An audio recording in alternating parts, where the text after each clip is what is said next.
Welcome everybody back. It's a privilege to serve as the team leader for the evaluation team for Jim's speech. I will be the team leader. I will be speaking last. Sue-Ann will be covering the audience interaction portion of the presentation. Carol will talk about the content, and I will talk about delivery.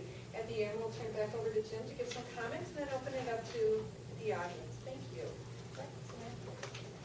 Jim, this was so much fun, and I get to talk about how the audience was inspired and how you connected with us right away. And for a workshop, that's especially important. You don't have the audience buying in and happy, then you're not achieving your goals. You did that immediately by walking around the room and making eye contact with everybody. That was so important. A lot of times that happens later, but for you to do it right away, then you got us right away. And then when you said, "Are you with me?" you said yes. "Are you with me?" And then you did the clap. You didn't make us clap, but the fact that you did the clap, that really got our attention with that. I think giving clear instructions is very important also for audience participation and engagement. We know exactly what we're going to do, and it's fun, which I have to add that your friendly manner and adding humor also keeps the audience engaged and entertained and with you, and we want to. So you make us want to follow your instructions to stand up and sit down. But the standing up and sitting down and keeping it varied also held our attention. And your techniques of the chant, give, give, give, give, that was audience participation, and the way you did it was in your motions around the room. So we were with you for sure on that.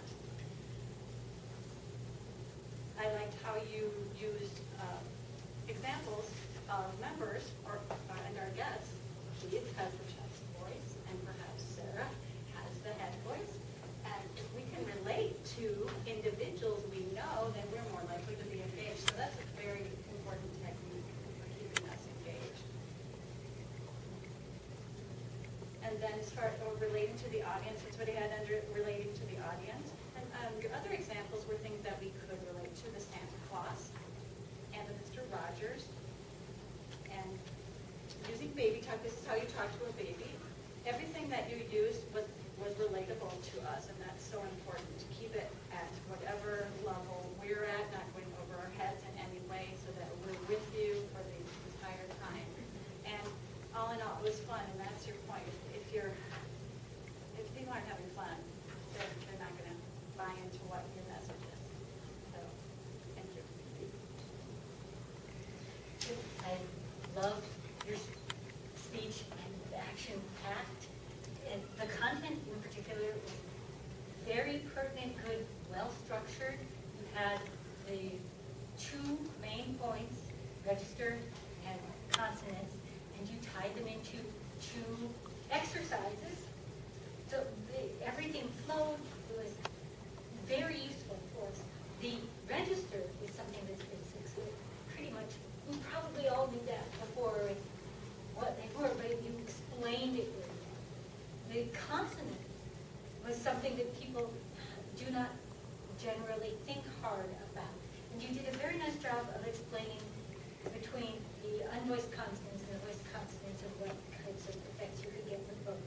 And the singable consonants, you get the emphasis not by saying it louder, maybe put a little swell on it, but by holding longer. So those were very important, pertinent points for us. You have the handouts that related directly to your topic. The handouts were very well written. I enjoyed reading through them. It did a wonderful job of both entertaining and informing us. A few things that I want you to think about maybe are the head voice example of, oh, what a cute little girl.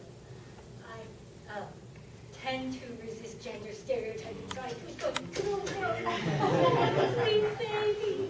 It would be, not gender specific, but would still be, oh, that kitten. Also, different people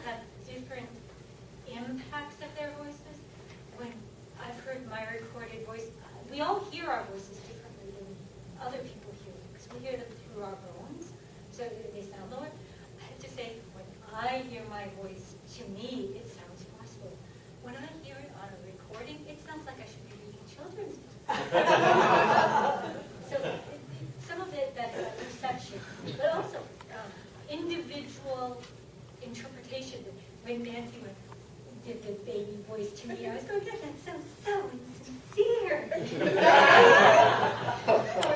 Yeah, so it's getting your own effects based on that. Although I look forward to other topics too, because with your little thing at the end, I was going, yes, breath control and even hydration. Hydration, that's a good topic. It's not, people don't realize they need to do that. So all in all, I loved it, and I look forward to other speeches. You really did a great job of mining these two topics for Toastmasters.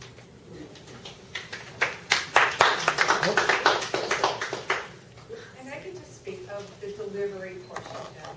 So as Swan stated, you got the audience up on our feet, you engaged us immediately. So that's part of the delivery. There was good humor. I think everybody enjoyed the presentation. And for a 16-minute workshop, the time flew by. I was surprised when she announced the time that it had gone by that quickly. The content that you had, they were very specific. We understood the chest voice and the head voice. So the concepts were really clear on what you were going to cover, and you let us know what they were. So it was easy to follow. You worked the room very well. You had a lot of motion in there, but I would have liked to see a little more focused eye contact. So just hold it for a little bit longer on one individual before you move to the next individual. I would have liked to have seen that.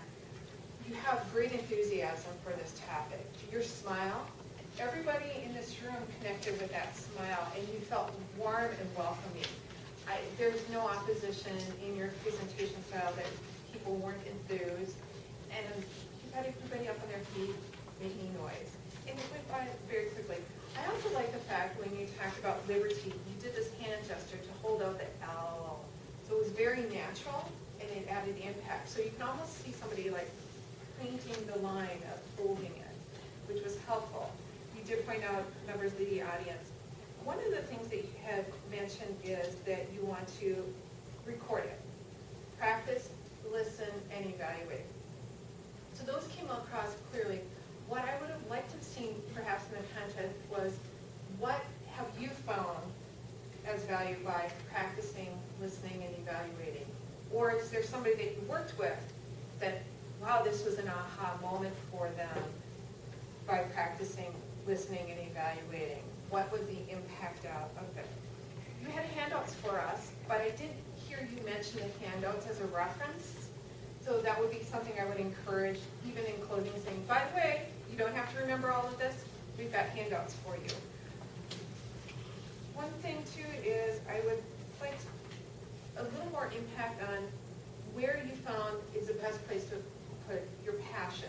So even if you could give us a couple more concrete examples of what maybe you've done to change it up, to show your passion in one speech or by one line, or maybe by stating, okay, if you read this in this tone, this is what it implies. It's a sad moment versus this is really big and enthusiastic. I lost my job.